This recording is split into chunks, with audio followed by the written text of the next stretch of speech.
I believe that big institutions have unique potential to create change. And I believe that we, as individuals, have unique power to influence the direction that those institutions take. Now, these beliefs did not come naturally to me because trusting big institutions, not really part of my family legacy. My mother escaped North Korea when she was 10 years old.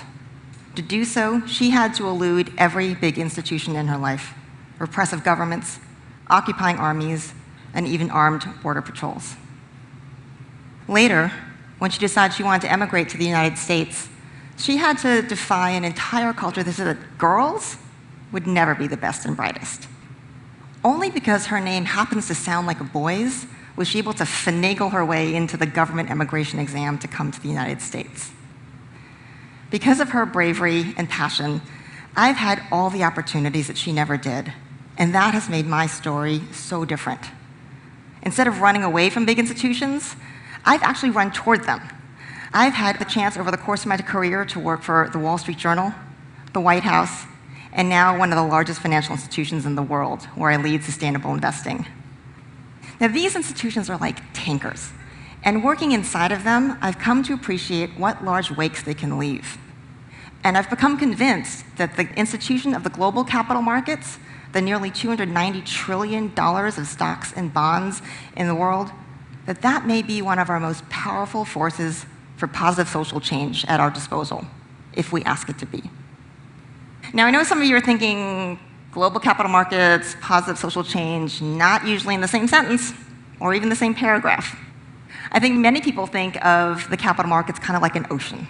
It's a vast, impersonal, uncaring force of nature that is not affected by our wishes or desires. So the best that our little savings accounts or retirement accounts can do is to try to catch some waves in the good cycles and hope that we don't get inundated in the turbulent ones. But certainly our decisions on how to steer our little retirement accounts don't affect the tides, don't change the shape or size or direction of the waves. But why is that? Because actually, 1/3 of this ocean of capital actually belongs to individuals, by us. And most of the rest of the capital markets is controlled by the institutions that get their power and authority and their capital from us, as members, participants, beneficiaries, shareholders, or citizens. So if we are the ultimate owners of the capital markets, why aren't we able to make our voices heard? Why can't we make some waves? So let me ask you a different question. Did any of you buy fair trade coffee the last time you were at a supermarket or at Starbucks? Okay. Do any of you go to the restaurant and order the sustainably farmed trout instead of the miso glazed Chilean sea bass that you really wish you could have? And do any of you drive hybrid cars or even electric cars? So why do we do these things? Right? One electric car doesn't amount to much in a fleet of 1.2 billion combustion engine vehicles. One fish is just one fish in the sea, and one cup of coffee doesn't amount to a hill of beans in this crazy world. But we do these things because we believe they matter, that our actions add up, that our choices might influence others, and collectively, what an impact we can have. So in my bag, I have a coffee mug that I bought a couple of years ago. It's a reusable mug. It has all these things printed on it. Look at what some of the things that are on it that it says. This one cup can be used again and again. This one cup may inspire others to use one too. This one cup helps save the planet. I had no idea this plastic cup was so powerful. So why do we think that our choice of a $4 shade-grown, fair trade, artisanal cup of coffee in a reusable mug matters? But what we do with $4,000 in our investment account for our IRA doesn't. Why can't we tell the supermarket and the capital markets that we care? That we care about fair labor standards, that we care about sustainable production methods, and about healthy communities? Why aren't we voting with our investment dollars the way we vote with our lattes? So I think it has something to do with the myths, the fables that we all carry around in our collective consciousness. Do you remember the Grimm's fairy tale about the magic porridge pot? If you said to the pot, "Boil, little pot, boil," it would fill up with sweet porridge. And if you said, "Stop, little pot, stop," it would stop. But if you got the words wrong, it wouldn't listen, and things could go terribly awry. So I think when it comes to markets, I think we have a little bit of a similar fable in our heads. We believe that the markets is this magic pot that obeys only one command: make more money. Only those words, said exactly that way, will make the pot fill up with gold. Add in some extra words like protect the environment. The spell might not work. Put in the wrong words like promote social justice, and you might see your gold coins shrink or even vanish entirely, according to this fable. So we asked people, what do you really think? And we actually went out and polled 1,000 individual investors. And we found something fascinating. Overwhelmingly, people wanted to add those extra words into the formula.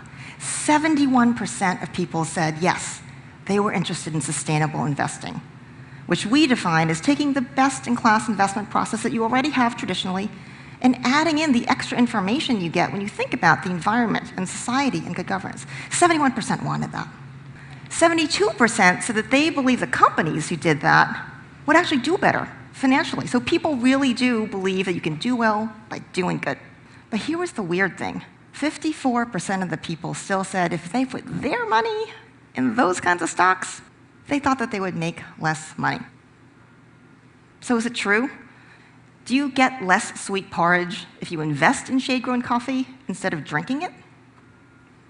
Well, the investors in companies like Burt's Bees or Ben & Jerry's wouldn't say so, right? Both of those started out as small, socially conscious companies that ended up becoming so popular with consumers that the giants Unilever and Clorox bought them for hundreds of millions of dollars each. But here's the important thing. Those corporations realized that if they wanted to protect the value of their investments, they had to preserve that socially conscious mission. If they didn't keep adding in those extra words of environmentally friendly and socially conscious, those brands wouldn't make more money. But maybe this is just the exception that proves the rule, right? And the serious companies that fund our economy and that fund our retirements and that really make the world go round, they need to stick to making more money. So Harvard Business School actually researched this, and they found something fascinating. If you had invested $1 20 years ago in a portfolio of companies that focused narrowly on making more money quarter by quarter, that $1 would have grown to $14.46. That's not bad, until you consider that if instead you'd invested that same dollar in a portfolio of companies that focus on growing their business and on the most important environmental and social issues, that $1 would have grown to $28.36, almost twice as much sweet porridge. Now, let's be clear. They didn't make that outperformance by giving away money to seem like a nice corporate citizen. They did it by focusing on the things that matter to their business, like wasting less energy and water in their manufacturing processes, like making sure that the CEO contracts have the CEOs incentivized for the long-term results of the company and the communities they served, not just quarterly results, or building a first-class culture that would have higher employee loyalty, retention, and productivity. Now, Harvard's not alone. Oxford also did a research study where they examined 120 different studies looking at the effect of sustainability and economic results. And they found time and time and time again that the companies that cared about these kinds of important things actually had better operational efficiency, lower cost of capital, and better performance in their stock price. And then there's Al Gore. So 20 years ago when I worked for Al Gore in the White House, he was one of the early pioneers pleading with businesses and governments to pay attention to the challenges of climate change. Post-White House, he opened an investment firm called Generation, where he baked environmental sustainability and other things right into the core investment process. And at the time, there was a good bit of skepticism about his views. 10 years later, his track record is one more proof point that sustainable investing done right can be sound investing. Far from making less sweet porridge because he added sustainability into the mix, he actually significantly outperformed the benchmark. Now, sustainable investing, the good news is it doesn't require a magic spell. And it doesn't require some investment secret. And it's not just for the elite. It is not just about private equity for billionaires.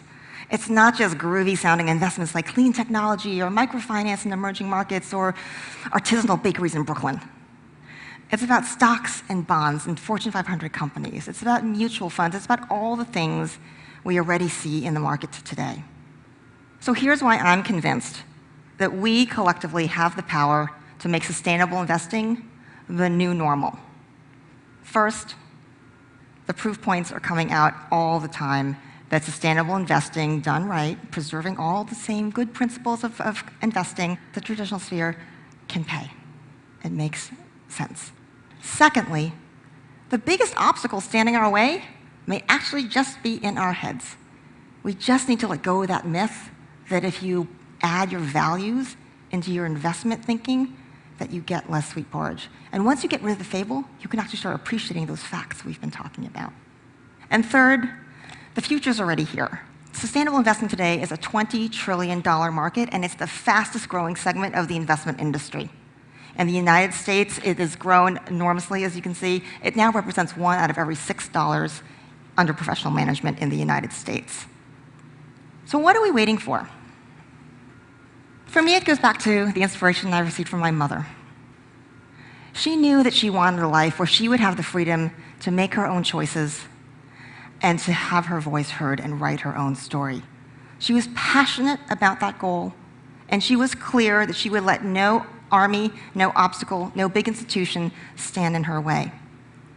She made it to the States, and she became a teacher, an award-winning author, and a mother, and ended up sending her daughters to Harvard. And these days, you can tell that she is amply comfortable holding court in the most powerful institutions in the world. It seems almost too prophetic that her name in Korean means passionate clarity. Passionate clarity. That's what I think we need to drive change. Passion about the change we want to see in the world, and clarity that we are able to help chart the course. We have more opportunity today than ever before to make choices. We have more power than ever before to make our voices heard. So change your perspective. Vote with your small change.